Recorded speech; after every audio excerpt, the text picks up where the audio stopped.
My ex-husband. Claire laughed, raising her champagne glass. He couldn't even afford the suit he's wearing. Laughter swept through the ballroom. Every eye turned to the man standing quietly in the corner, dismissed as nothing more than a failure. But Adrian didn't argue. He calmly set his glass down, adjusted his cuff, and smiled.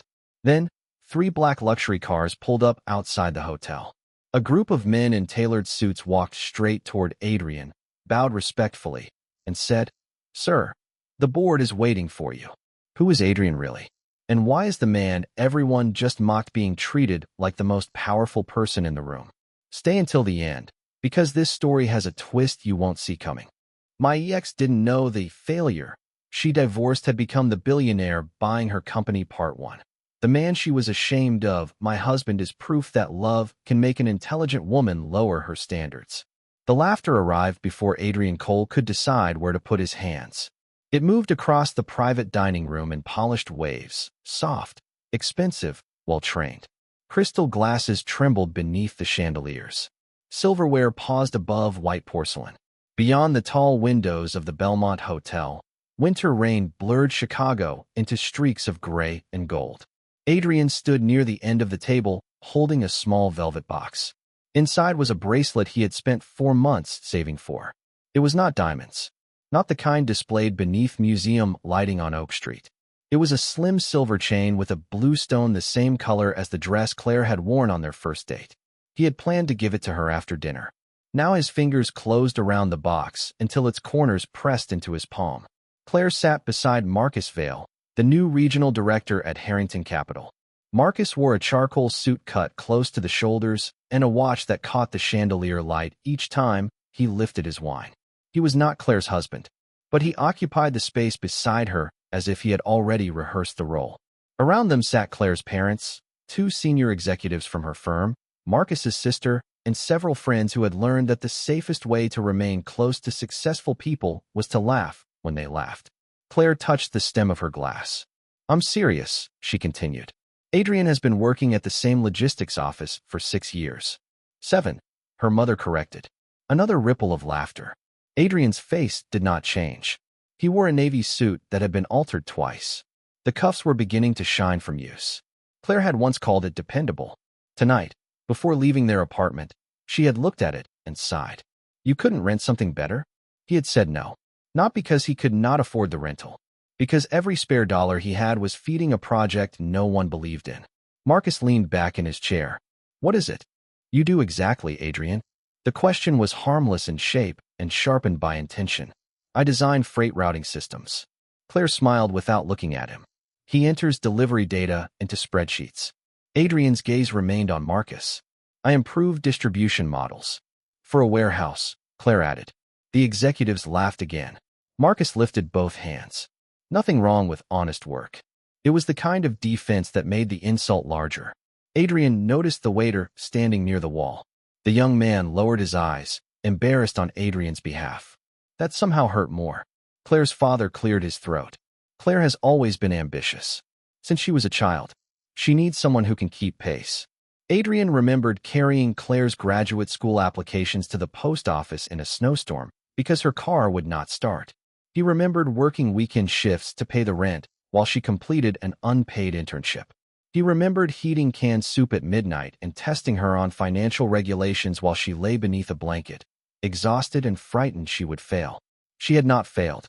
She had risen quickly, and each floor she climbed made her more ashamed of the man who had held the ladder. Claire turned toward him. "You know what the worst part is?" The room quieted. Adrian did not answer. "You don't even seem embarrassed." Her voice softened, which made it crueler. "You come into places like this in that old suit, with that same calm expression, as if being satisfied with nothing is some kind of virtue." A drop of rain struck the glass behind him. Then another. Adrian slid the velvet box into his pocket. Claire saw the movement.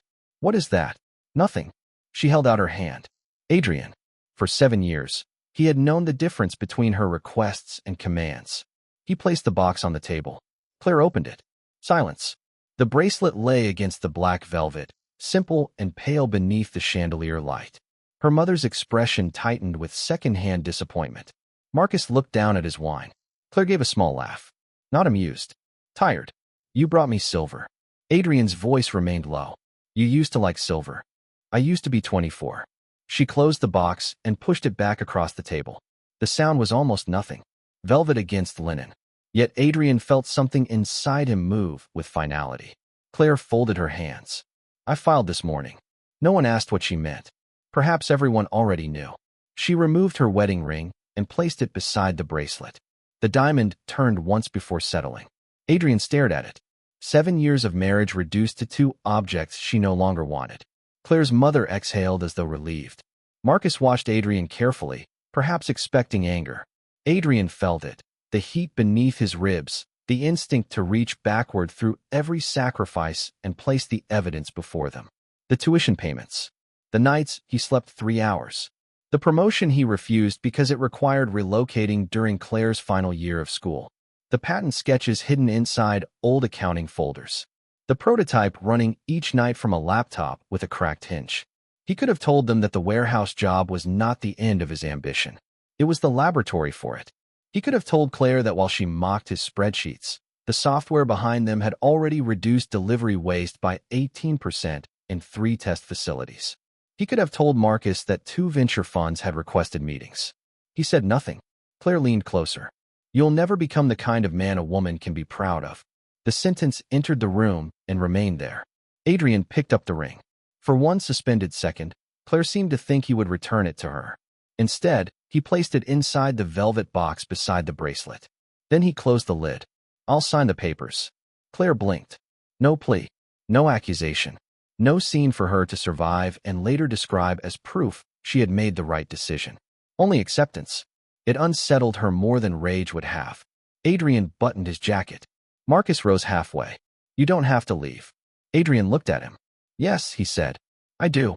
He crossed the dining room beneath the chandeliers while the rain continued against the glass. No one stopped him. At the door, he heard Claire's mother whisper, "This is for the best." Adrian stepped into the hallway. The velvet box remained warm in his palm. The elevator doors opened. Inside, mirrors reflected him from 3 directions. Worn suit, tired eyes, shoulders held straight by discipline rather than strength. He entered alone. As the doors closed, the laughter began again behind him. Softer this time, but not soft enough. Before we continue, where are you watching from? Drop your city or country below, and if you believe dignity is stronger than revenge, like, subscribe, and stay with Adrian's story. Because Claire believed she had just left a man with no future. She did not know he had already begun building one without her. Part 2. The apartment with 1 chair. The divorce took 11 minutes. The marriage had taken 7 years. Adrian noticed the difference while the attorney separated duplicate pages into neat piles. Outside the courthouse, February wind pushed newspapers along the pavement. Claire stood beneath the stone archway in a cream coat, checking messages on her phone. She looked composed, prepared, already elsewhere. The attorney asked Adrian whether he understood the property agreement. Claire would keep the apartment because her income had qualified them for the original mortgage. Adrian would keep the 12-year-old sedan and the contents of the storage unit. There were no children, no custody schedules, no reason for them to see each other again. Adrian signed. Claire watched his hand. You're not going to contest anything? No, you paid half the mortgage. I know. Her eyebrows drew together. She had prepared arguments for resistance. Without it, she seemed briefly deprived of direction. Why? Adrian placed the pen down. Because I don't want to spend another year fighting for a place where I'm no longer welcome. The attorney looked away. Claire's face tightened. For a moment, she appeared wounded. Then the courthouse doors opened and Marcus entered carrying 2 coffees. He handed one to Claire. Her expression changed immediately. Warmer. Lighter. Adrian saw it and understood that some pain was cleanest when accepted at once. He slid his wedding band from his finger. The pale strip beneath it looked almost luminous. He placed the ring beside the signed papers and walked out before either of them spoke. His new apartment stood above a laundromat on the west side. The windows rattled when buses passed. The radiator hissed without producing enough heat. The kitchenette was narrow enough for Adrian to touch both walls if he extended his arms. There was 1 chair, 1 mattress, 1 chipped mug. On the first night, he ate noodles from the pot because he had forgotten to buy bowls. His laptop rested on an overturned cardboard box. Claire's number remained at the top of his recent calls even though he had not contacted her in 12 days. At 11:47 p.m., the screen lit. A message. Please send the password for the utility account. No greeting. No question about whether he had found somewhere to live. Adrian typed the password, then deleted the conversation. He did not block her. That would have required energy he needed elsewhere. Near midnight, he opened a folder labeled Lumen. Inside were 6 years of routing models, fuel consumption tables, warehouse timing studies, and a prototype platform designed to predict supply disruptions before they occurred. He had begun it after a pharmaceutical shipment was delayed during a storm. The medicine reached the hospital 14 hours late. A nurse had called the warehouse crying. A child was waiting for it. The shipment eventually arrived. The child survived. But Adrian never forgot the voice on the phone. Most logistics systems reacted after disruption. His platform would anticipate it. Weather, labor shortages, road closures, port congestion, demand spikes. Thousands of signals processed into one living map.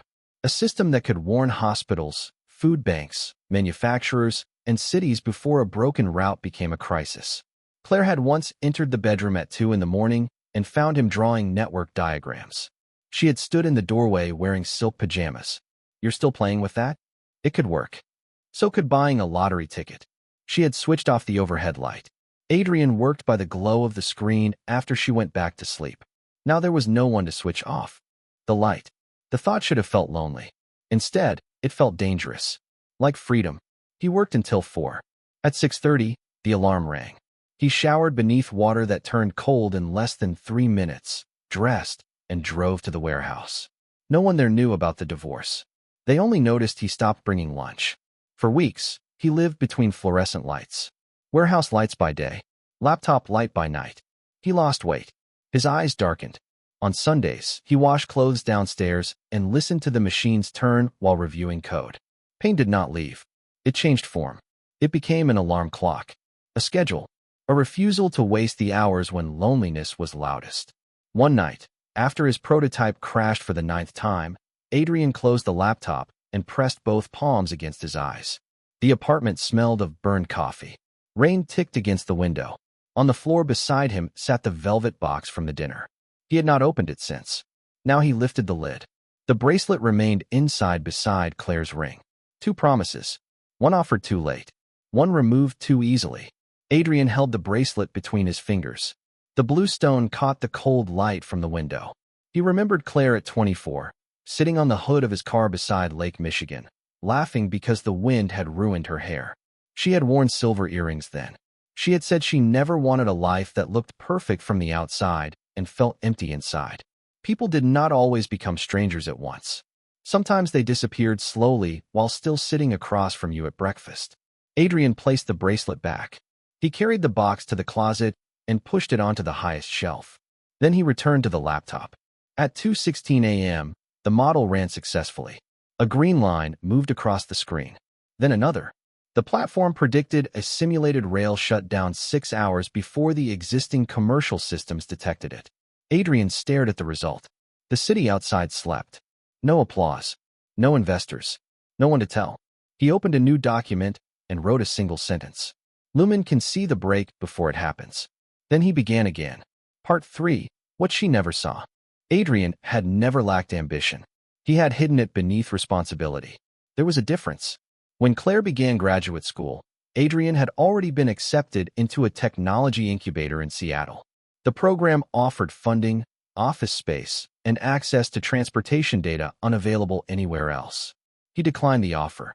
Claire's program was in Chicago. Her scholarship covered tuition, but not housing. She had cried at their kitchen table after calculating the cost. "I can't ask you to stay," she had said. "You're not asking." Adrian took the warehouse position 2 weeks later. It paid enough. That became the pattern of their marriage. Enough for rent. Enough for tuition. Enough for business clothes when Claire began interviewing. Enough for late fees, car repairs, professional memberships, and flights to conferences where she learned how powerful people introduced themselves.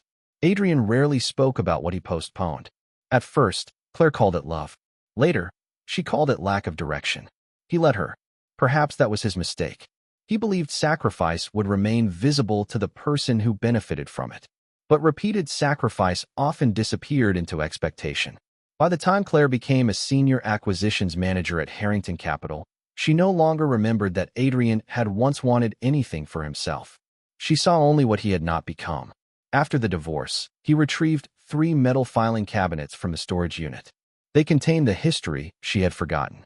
Prototype notes, patent drafts, rejection letters, data sharing requests, a handwritten business plan dated 5 years earlier. On the first page, beneath the name Lumen Systems, Claire had once written, "Too complicated. Find something realistic." Adrian studied the sentence. Then he tore out the page. Not angrily, carefully. He placed it in the trash, started a new document, and rewrote the plan from the beginning. 3 months later, he resigned from the warehouse. His supervisor, Mr. Alvarez, closed the office door after reading the letter. "You have another job?" "No." "Then don't be stupid."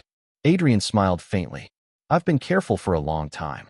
Mr. Alvarez leaned back. "You have savings?" "Enough for 4 months." "You have clients?"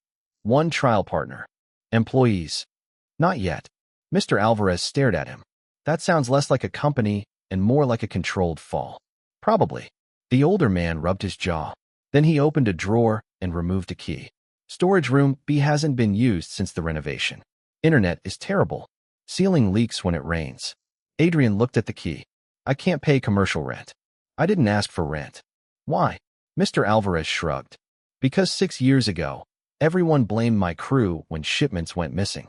You stayed 3 nights, found the software error, and never told senior management I had cried in this office." Adrian said nothing. Mr. Alvarez pushed the key across the desk. "For months. Then you either succeed or become someone else's problem." Storage room B became Lumen Systems. Its first desk was a door balanced across 2 filing cabinets. Its first server overheated if the window was closed.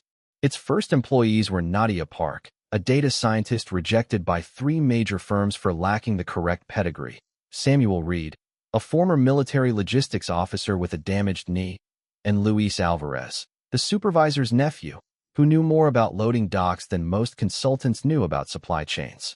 They worked beneath exposed pipes and a flickering fluorescent tube. Adrian paid them late once. Only once. When a potential investor visited, rainwater had collected in a bucket near the whiteboard. The investor looked around the room and laughed. "You want to predict global supply failures from behind a warehouse." Adrian did not flinch. "The location helps." The man did not invest. Neither did the next 7. One told Adrian the technology was impossible to scale. Another said hospitals would never trust an unknown platform. A third spent 20 minutes looking at his phone before suggesting Adrian sell the code to a larger company for almost nothing. Each rejection returned with him to the apartment. He stored them in a folder, not as wounds, as evidence of where the explanation had failed. Nadia found him asleep at the desk one morning with his forehead against a keyboard. She placed coffee beside him. "You can't keep doing this." "I'm fine." "You said that yesterday while pouring coffee into an empty mug." Adrian lifted his head. "Did I?" "Yes." He looked toward the server. "Did the Cincinnati simulation finish?" Nadia folded her arms. "Your wife was right about one thing." His face went still. Nadia had never mentioned Claire before. "What thing?" "You are impossible to live with." A laugh escaped him. It surprised both of them. The sound was rusty, but real. They returned to work. Their first major test came during a spring flood in Missouri. A regional hospital network used Lumen to monitor emergency supplies. 2 bridges closed within 40 minutes. Existing software continued routing trucks toward both crossings. Lumen redirected them 12 minutes before the official closure notice. Insulin reached 3 rural clinics on time. The hospital's operations director called Adrian personally. "I don't know how your system knew." "It didn't know," Adrian said. It recognized that the conditions had become too similar to previous failures. "You saved us 6 hours." Adrian looked through the warehouse window. Forklifts moved beneath yellow lights. 6 hours. Sometimes the distance between ordinary and irreversible was only 6 hours. The hospital signed a 1-year contract. Then another network called. Then a food distributor. Then a manufacturing group whose production line lost $4 million every hour it remained idle. Lumen began to grow. Slowly, quietly. Adrian remained in the storage room long after they could afford better. The leak in the ceiling became a joke. Nadia drew a circle around the water stain and wrote, "First International Office." But success did not erase pain in a straight line. One evening, almost a year after the divorce, Adrian saw Claire on the cover of a local business magazine. She stood beside Marcus at a charity auction. The headline read, "Chicago's New Power Pair." Adrian stopped at the convenience store rack. Claire wore emerald silk. Marcus's hand rested at her waist. She looked radiant. For a moment, the old life returned with physical force. Her perfume in the hallway. Her shoes beside the door. The way she used to sleep with one hand beneath her cheek. Adrian stood beneath the harsh store lights, holding a carton of milk. The cashier glanced toward the magazine. "You know them?" Adrian placed the milk on the counter. No, it was the first lie he told about Claire. And the last time he searched for news about her. Part 4. The company built after midnight Lumen Systems moved into a real office 18 months later. The building was modest, 6 floors of brick and glass beside the river. Adrian chose the 4th floor because the morning light reached the windows first. There were 12 employees, then 30, then 86. The old warehouse door that had served as their first desk was mounted on the wall near reception. Visitors thought it was modern art. The original team knew better. Adrian kept the storage room key in his desk. He rarely spoke at industry conferences. He disliked panels where wealthy people discussed disruption while assistants carried their bags. He preferred operations rooms, server floors, loading docks, hospitals at dawn. He wanted to see where systems failed when no one important was watching. Lumen's breakthrough came during a cyber attack on a major shipping network. Ports stalled. Tracking systems failed. Thousands of containers effectively disappeared. Lumen's decentralized model continued operating. For 72 hours, the platform became the only reliable map used by several hospital systems and emergency agencies. The story reached the national press. A technology journal requested Adrian's photograph. He declined. A financial network asked for a live interview. He sent Nadia. An article called him the invisible founder. The name remained. Investors who had once ignored him began waiting in Lumen's lobby. Adrian accepted funding carefully. No partner received enough control to alter the company's mission. Every contract with a hospital included a reduced-cost emergency clause. Every employee received equity. The first time Lumen's valuation crossed $1 billion, the staff gathered in the cafeteria with champagne. Someone projected the number onto the wall. Employees shouted. Luis climbed onto a chair. Nadia pulled Adrian toward the front. He looked at the people around him. Coders, dispatch experts, former nurses, weather analysts, warehouse workers, people other companies had overlooked because their resumes lacked shine. They waited for a speech. Adrian lifted his glass. Tomorrow morning, the system still has to work. They groaned, then laughed. Nadia leaned toward him. You are the least inspiring billionaire in America. I'm not a billionaire. Your shares are. That's not cash. She raised her glass. Romantic. Adrian smiled. But later, after the office emptied, he stood alone before the mounted door. His reflection appeared faintly in the glass. He remembered the apartment with one chair. The cold noodles. Claire's ring beside the silver bracelet. He had imagined success would feel like a door opening. Instead, it felt like discovering the door had never been locked. He had simply been waiting for someone else to give him permission to turn the handle. 3 years passed. Lumen expanded across North America and Europe. Its predictive network became essential to medical supply chains, food distribution, and emergency infrastructure. Adrian purchased the building beside the river. Then the building beside that one. The press estimated his net worth at $4.8 billion. Most photographs showed him from a distance. A dark suit entering a car. A profile beside a conference stage. A hand covering part of his face as security guided him through an airport. He never corrected the mystery. Privacy was not strategy. It was peace. Meanwhile, Claire's life became exactly what she had once requested. For a while, Marcus introduced her to rooms Adrian could never have entered in his old suit. Private clubs, ski lodges, yachts rented by men who described debt as leverage. Claire became vice president of acquisitions at Harrington Capital. She moved into a glass condominium overlooking the lake. Her photographs appeared in society pages beside charity boards and champagne towers. She stopped wearing silver. Then the market shifted. Harrington Capital had expanded too aggressively into commercial property, luxury retail, and regional. Transportation. Marcus approved several acquisitions based on optimistic forecasts.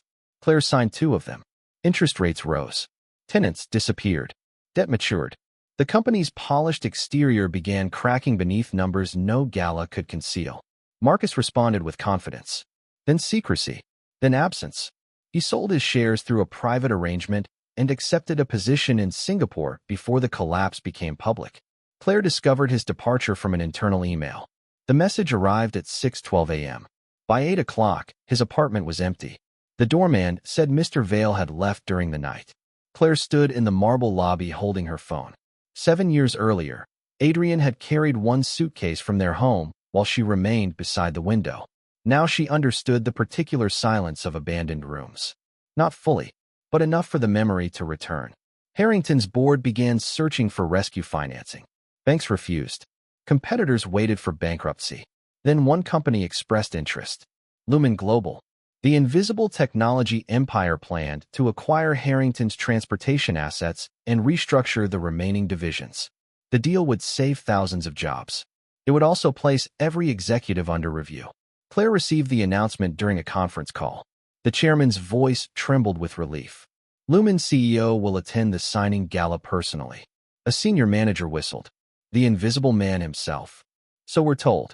Claire stared at the company logo on her screen. Lumen. The name tugged at an old memory. Something drawn on papers at their kitchen table. A word Adrian once used. A project she had dismissed. She searched online. The founder's official biography contained no portrait. Adrian C. Cole. The page listed education, patents, and company milestones. Claire's pulse slowed. Adrian Cole was not an unusual name. The middle initial could belong to anyone. The man she married had no patents. No company. No billionaire future. She closed the page. Some truths are visible long before people are ready to recognize them. Part 5. The invitation. The acquisition gala was scheduled at the Belmont Hotel. The same hotel where Claire had removed her ring. She noticed the location immediately. For several minutes, she sat at her desk holding the embossed invitation. Gold letters. Black paper. A billion-dollar rescue disguised as celebration. Her assistant, Maya, stood beside the door. Are you all right? Yes. You look pale. The lighting. Maya glanced at the wide windows flooded with afternoon sun. She said nothing. Claire read the invitation again. Attendance mandatory for all senior leadership. Her future would be decided in that room. For 3 weeks, Harrington's executives prepared. Presentations were rewritten. Financial failures were renamed strategic headwinds. Directors rehearsed explanations for decisions they had once praised. Claire worked later than everyone. She told herself it was discipline. In truth, she no longer had a home she wished to return to. Marcus's photographs had been removed from the condominium. The pale rectangles on the walls remained. At midnight, the windows reflected Claire sitting alone before a laptop. Sometimes she remembered Adrian working at their kitchen table. She had hated the blue light on his face, the tapping of keys, the coffee cups, the way his attention seemed to exist somewhere beyond her understanding. She had thought the project was proof that he did not know how to succeed. Now a company with the same name was deciding whether she remained employed. Claire searched again. Adrian C. Cole, founder and chief executive. Born in Illinois. Former operations analyst. Specialist in predictive logistics. She found an old patent filing. The residential address had been redacted. The filing date was 6 months after their divorce. Her hand stopped on the mouse. The screen seemed to tilt. She enlarged a scanned signature. Adrian C. Cole. She knew the curve of the A. She had watched that hand-signed birthday cards, rent checks, and divorce papers. Claire stood so quickly her chair struck the wall. No. The room offered no argument. She called the number listed for Lumen's corporate office. A receptionist answered. Lumen Global. How may I direct your call? I'm trying to confirm the full name of your CEO. There was a pause. May I ask? Who is calling? Claire Bennett, Vice President at Harrington Capital. Ms. Bennett, all executive information approved for release is available through our media office. I only need his middle name. I'm afraid I can't provide personal information. The call ended politely. Claire remained standing. On the screen, Adrian's signature waited. She wanted to laugh at the absurdity. The Adrian she knew wore a warehouse badge. He forgot to replace shoes until the soles separated. He saved condiment packets from takeout meals. He had once driven across the city at 2 in the morning because Claire mentioned she wanted a particular kind of tea. Billionaires did not do those things. But neither did billionaires begin as billionaires. She closed every browser window. At the gala, she would know. Across the city, Adrian stood in a fitting room while a tailor adjusted the sleeve of a black tuxedo. Nadia sat nearby scrolling through acquisition notes. You could still send me. I signed a final restructuring plan. That has never prevented you from avoiding a ballroom. Adrian looked at his reflection. The suit fit perfectly. No polished cuffs. No loose shoulders. Yet the man in the mirror did not look richer. Only less tired. The board expects me. The board has expected you at 12 events. You attended 2. This one matters. Nadia lowered the tablet. Because of Harrington? Yes. Or because of Claire? Adrian met her eyes through the mirror. Nadia had known for years. Not every detail. Enough. Harrington employs 8,000 people, he said. Its pension exposure affects another 3,000. The acquisition matters. That was not my question. The tailor stepped away, sensing the change in the room. Adrian adjusted one cuff. I'm not going there for her. Nadia studied him.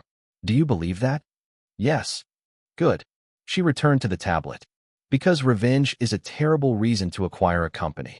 The transportation assets are undervalued. Much better reason. Adrian almost smiled. The tailor marked the sleeve. On a nearby chair rested a small velvet box. Nadia noticed it. What's that? Something from a long time ago. Are you bringing it? No. After the fitting, Adrian carried the box to his office. He opened it beneath the quiet evening light. The silver bracelet remained unchanged. Claire's wedding ring lay beside it. Adrian lifted the ring. For years, he had kept it because discarding it felt like anger and returning it felt like hope. Now it was only metal. He placed both pieces into an envelope. On the front, he wrote Claire Bennett. Then he locked it in his desk. Not because he planned to give it to her. Because for the first time, he knew he could. Part 6. The man who returned snow began falling 2 hours before the gala. The Belmont Hotel glowed above the street like a lantern. Black cars moved beneath the entrance canopy. Cameras flashed. Executives stepped onto the carpet wearing confidence tailored as carefully as their clothes. Claire arrived alone. Her gown was dark blue, almost black beneath the lights.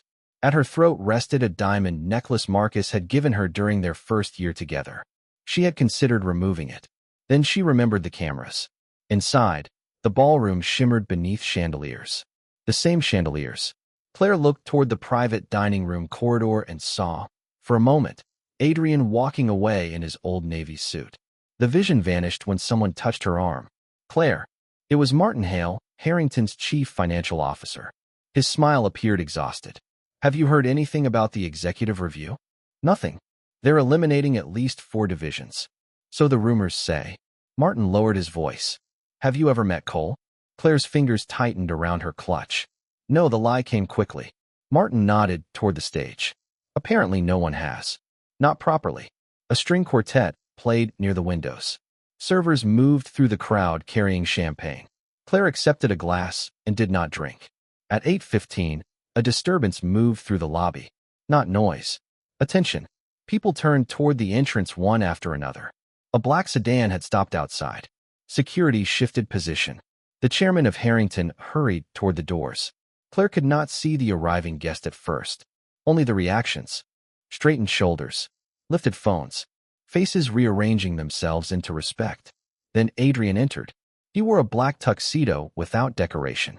No bright watch. No visible logo. Snow rested briefly on the shoulders of his overcoat before an attendant took it. His hair was shorter than Claire remembered.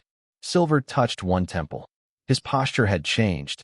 Not larger, not harder, simply absent of apology. Nadia walked beside him in a white suit, speaking quietly. Behind them came 2 Lumen board members and the mayor's economic advisor. Claire stopped breathing. The ballroom continued around her. Music, glass, footsteps, but the sound seemed separated by distance. Adrian looked across the room. For 1 second, his gaze met hers. No surprise appeared. No triumph. He inclined his head with the same courtesy he might have offered anyone. Then the chairman reached him. Mr. Cole, welcome. Claire heard the words. Still, part of her refused them. Mr. Cole. Adrian shook the chairman's hand. Cameras flashed. The man Claire had called unambitious entered the ballroom as everyone else stepped aside. Martin turned toward her. You know him? Claire forced her lips to move. He looks familiar. Adrian moved through the crowd. Executives introduced themselves rapidly. He listened more than he spoke. A hotel server nearly collided with a guest and tilted a tray. Adrian caught the edge before the glasses fell. Thank you, the server whispered. Adrian helped steady the tray. No harm done. Claire remembered the waiter from years earlier lowering his eyes while she mocked her husband. Her champagne suddenly tasted metallic. She placed it on a passing tray. Adrian's path brought him closer. 20 feet. 10. 5. Claire could see the faint scar near his thumb from the night he repaired their broken kitchen window. She could see the cuff links she had never purchased. The calm she once despised had become the center of the room. Adrian. His name left her before she chose to speak. He stopped. The people beside him stopped too. Claire felt their attention. He turned. Claire. No one had said her name that way in years. Not lovingly. Not coldly. Accurately. She searched his face for the man who had once waited for her approval. He was gone. I didn't know you would be here, she said. Adrian glanced briefly toward the Lumen banners. I was invited. The answer was so simple that a nervous laugh escaped her. I meant, I didn't know you were involved. I am. Martin stepped forward. Claire, you said you hadn't met Mr. Cole. Her throat tightened. We were married. Silence opened around them. Not complete, but enough. Martin's eyebrows rose. A nearby executive turned fully toward Claire. Nadia watched without expression. Claire wished Adrian would explain. Make a joke. Reduce the moment. He did not. Martin cleared his throat. Well, that is unexpected. Claire's humiliation arrived not because Adrian exposed her, because he refused to help her hide. She lifted her chin. You've done well. Lumen has. Of course. The old instinct returned, the need to regain control by making him smaller. She looked at his tuxedo. I have to admit, I'm surprised. Adrian waited. Claire heard herself continue. I'm surprised they finally convinced you to dress for the room. The words landed between them. A weak echo of her former cruelty. Two executives smiled uncertainly. Someone gave a small laugh. Adrian looked down at his cuff, then back at Claire. I learned the room usually matters less than the work done before entering it. No sharpness. No raised voice. That made the answer impossible to fight. Claire's smile tightened. Martin looked toward the stage. The music stopped. A spotlight moved across the ballroom. The chairman approached the microphone. Ladies and gentlemen, please take your seats. Adrian inclined his head to Claire. Excuse me. He walked past her. The crowd opened. Claire remained standing as people moved toward their tables. For the first time in her professional life, she did not know where she belonged. Part 7. The name on the screen, the ballroom darkened. On the stage, the Harrington logo appeared beside Lumen's. Claire sat at the center table with the senior executive team. Adrian's place was beside the chairman. He did not look toward her. The chairman began with practiced gratitude. He spoke of partnership, stability, innovation, and the thousands of employees whose futures would be protected by the acquisition. No one mentioned failure. Money had a way of changing the names of things. Bankruptcy became restructuring. Desperation became opportunity. Rescue became strategic alignment. Claire listened with both hands folded in her lap. On the screen behind the stage, a video began. Warehouse footage. Hospitals. Cargo trains. Emergency operations centers. Then an old photograph appeared. For people stood inside a leaking storage room. Nadia, Samuel, Luis, and Adrian. He wore rolled sleeves and held a laptop with a cracked hinge. Behind them was a whiteboard covered in route diagrams. Claire recognized his handwriting. She recognized the shirt. She had bought it for him during the second year of their marriage. The image changed. A headline filled the screen. Lumen predicts flood disruption. Saves regional medical network 6 critical hours. Then another. The invisible founder redefining global resilience. Then another. Lumen Global valued at $18.6 billion. A murmur moved through the room. Claire stared at Adrian's profile in the stage light. She had lived beside the beginning. Not beside a fantasy. Not beside a man waiting for luck. Beside the beginning. And she had mistaken the unfinished shape for failure. The chairman smiled. Tonight's agreement represents the largest infrastructure acquisition in Harrington's history. It is my privilege to introduce the founder and chief executive of Lumen Global, the man whose vision made this rescue possible. The spotlight shifted. Mr. Adrian Cole. The ballroom rose. Every person, chair legs moved across the floor. Applause struck the room with physical force. Adrian stood. He buttoned his jacket and walked toward the stage. His path passed Claire's table. She looked up. He did not slow. He did not glance down. He did not need to. His name towered behind him in white letters. Adrian Cole, founder and CEO Lumen Global. Claire's hands began to tremble. She pressed them together. Across the table, Martin watched her with an expression she could not read. Adrian reached the microphone. The applause continued. He waited, not basking in it, allowing it to end. When the room quieted, he looked across the audience. 8,000 people should not lose their livelihoods because a small number of leaders confused expansion with strength. The sentence entered the ballroom cleanly. Several Harrington executives shifted. Claire remained still. Adrian continued. This acquisition will preserve the company's transportation network, pension obligations, and essential operations. It will also require accountability. A slide appeared. Independent audits, leadership reviews, worker protections, executive compensation recovery. No retention bonuses for those responsible for undisclosed losses. The room grew colder. We are not here to punish failure, Adrian said. Failure is often where useful truth begins. His gaze moved across the tables. We are here to confront the decisions hidden beneath it. Claire felt the words reach her. Perhaps they were not meant personally. That made them more powerful. Adrian explained the restructuring plan. Factories would remain open. Junior staff would keep their health coverage. Regional offices would be reviewed based on function, not prestige. Several executives would leave. Others could reapply for new roles with reduced authority. When the presentation ended, the applause returned. This time it carried relief from hundreds of employees seated at the rear tables. Some were crying. Claire turned. A woman from accounting covered her mouth with both hands. A transportation supervisor hugged the colleague beside him. Adrian had not bought Harrington to display power. He had bought time for people who had none. Claire remembered accusing him of being satisfied with nothing. She had been wrong. He had simply measured success differently. After the speech, the chairman returned to the microphone. There is one additional announcement. Claire's pulse quickened. The screen changed to a list of leadership appointments. Nadia would oversee integration. Samuel would lead infrastructure risk. Several Harrington managers were promoted. Claire's name did not appear. The chairman cleared his throat. All current senior acquisitions executives will enter a 90-day independent review. Not fired. Not protected. Exposed to evidence. Claire looked toward Adrian. He was speaking with an employee from the transportation division. He had not humiliated her publicly. He had done something worse. He had treated her exactly like everyone else. Part 8. The review. Claire's review began 3 days later. The conference room at Lumen's headquarters overlooked the river. There were no chandeliers, no decorative marble, only glass walls, a long table, and screens displaying years of Harrington acquisition data. Nadia led the panel. Adrian did not attend. Claire had expected him to. Part of her wanted him there, so she could explain herself to the only person whose judgment seemed to matter. Instead, 2 attorneys, a risk director, and an independent ethics officer examined every decision bearing her signature. The process lasted 6 weeks.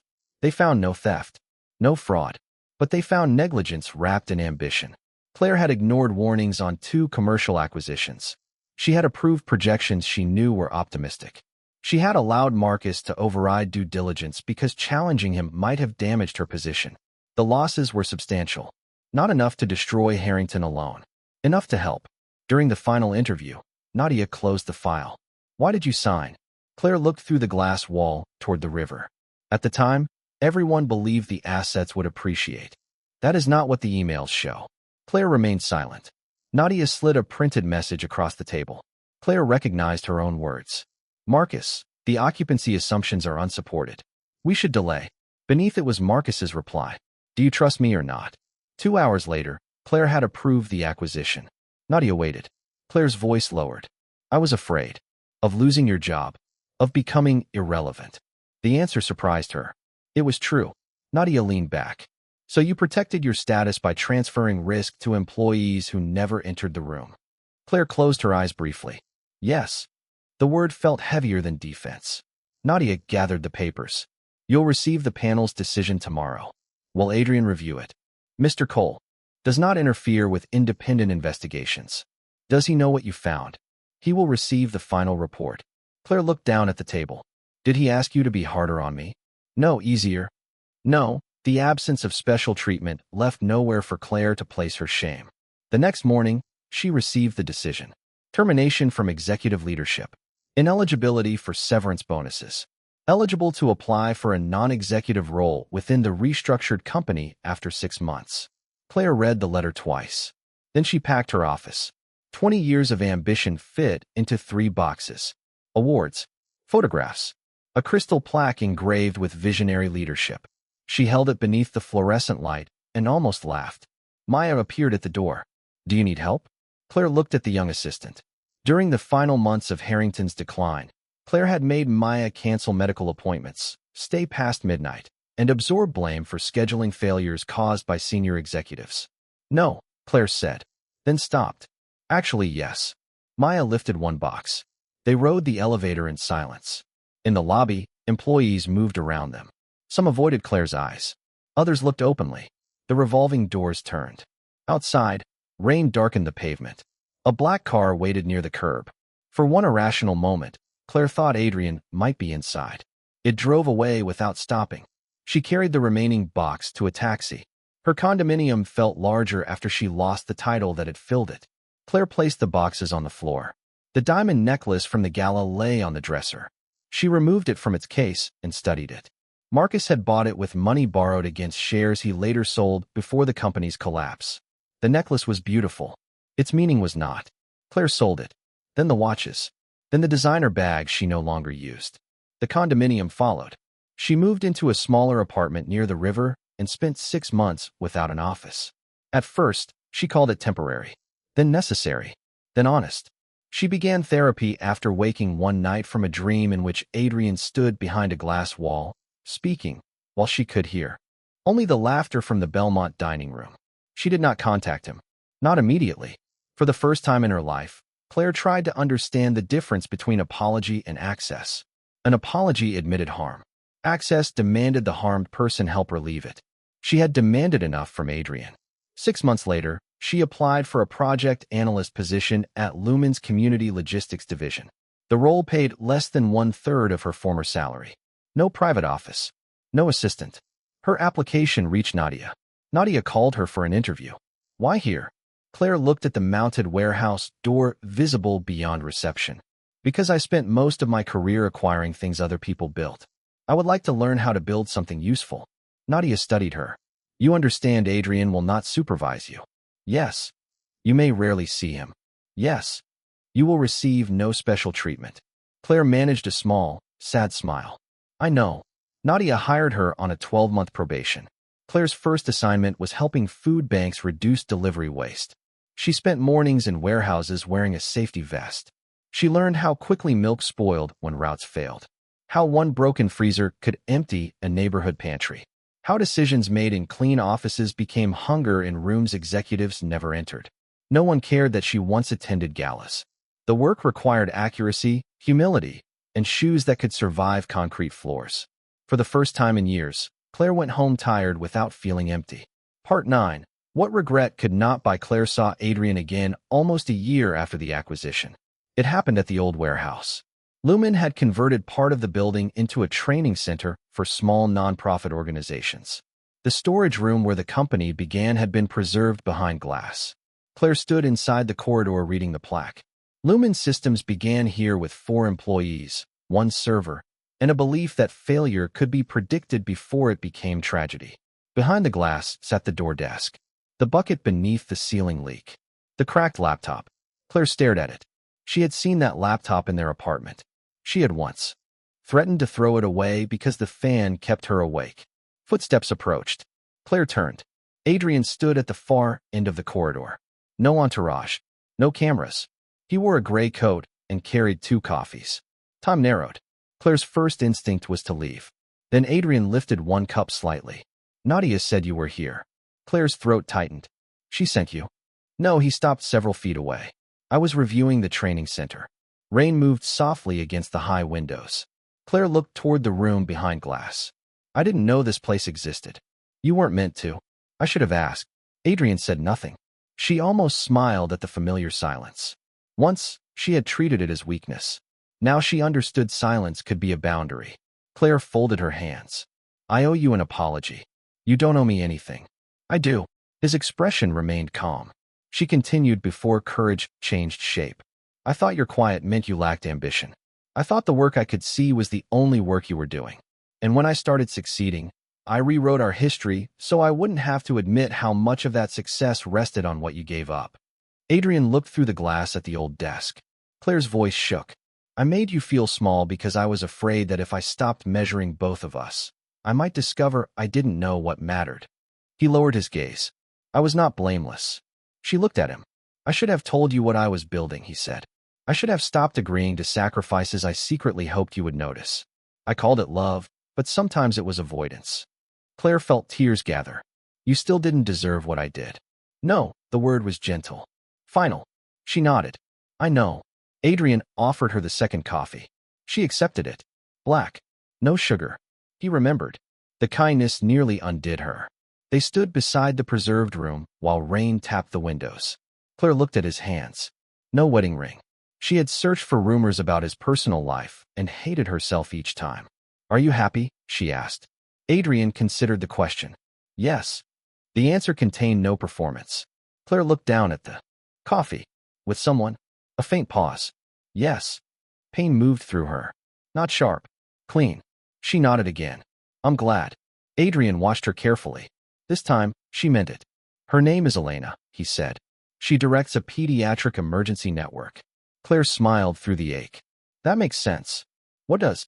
You always trusted people who cared about the work more than the room. Adrian looked toward the rain. Claire drew a breath. I used to think I left because you had no future. He turned back. She forced herself to meet his eyes. But I left because I couldn't see a future unless it looked expensive. Adrian's expression softened, not with love returning, but with old pain finally losing its edge.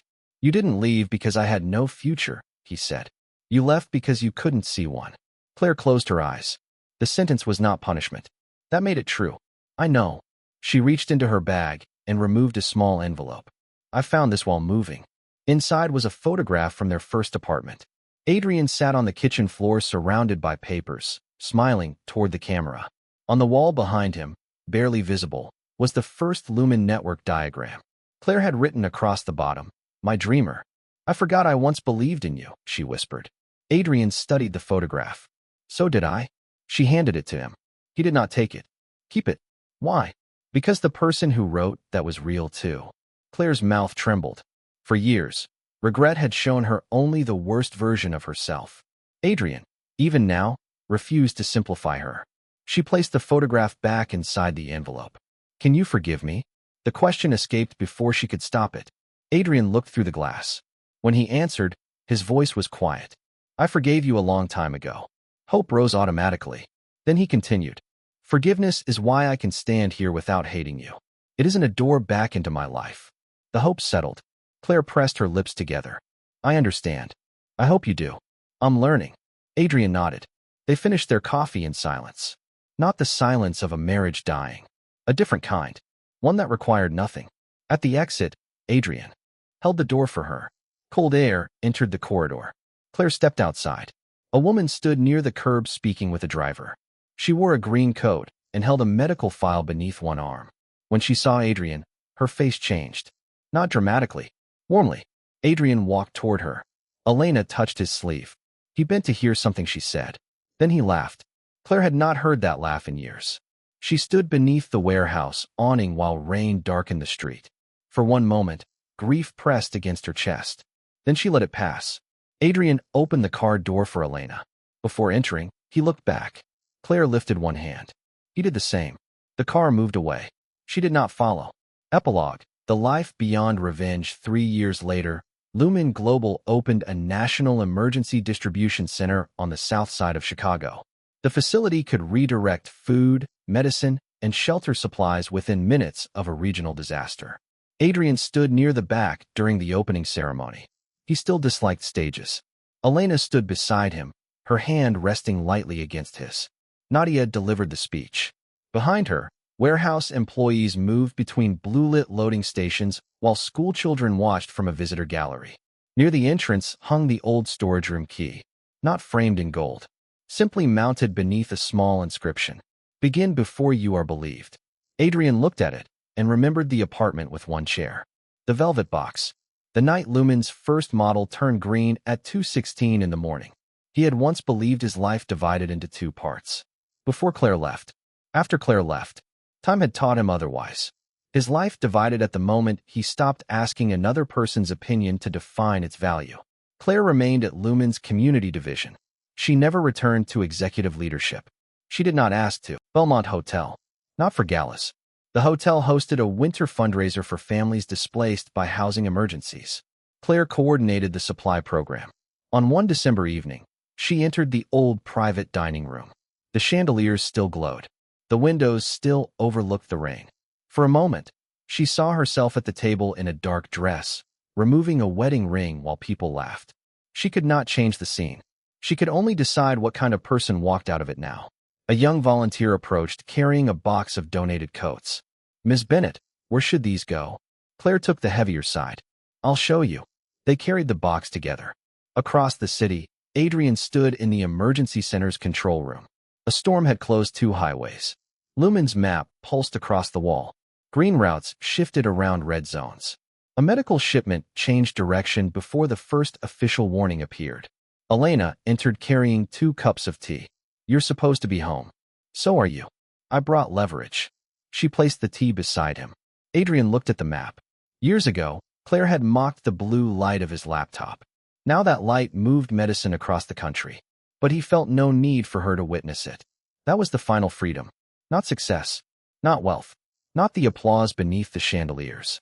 Freedom was reaching a life so honest that the people who doubted it no longer needed to understand. Elena touched his shoulder. The route is stable. Adrian watched the final shipment icon turn green. Yes. Then come home. He switched off the screen. The room dimmed. Together, they walked toward the elevator. Behind them, the system continued operating, quietly predicting fractures, redirecting danger, protecting strangers who would never know Adrian's name. The elevator doors opened. Adrian stepped inside. For one brief second, the mirrored walls reflected the man he had once been. Worn suit, exhausted eyes, velvet box pressed into his palm. Then the doors began to close. Elena reached for his hand. Adrian held it. He did not look back. Claire had believed she was leaving a man without a future. Already begun. In every midnight she ignored, every sacrifice she forgot, and every quiet hour he finally reclaimed as his own. He did not become successful to make her regret leaving. He became successful when he finally stopped needing her to stay. And the greatest victory was not that his ex-wife discovered he had become a billionaire. It was that, by the time she discovered it, he no longer needed her to know.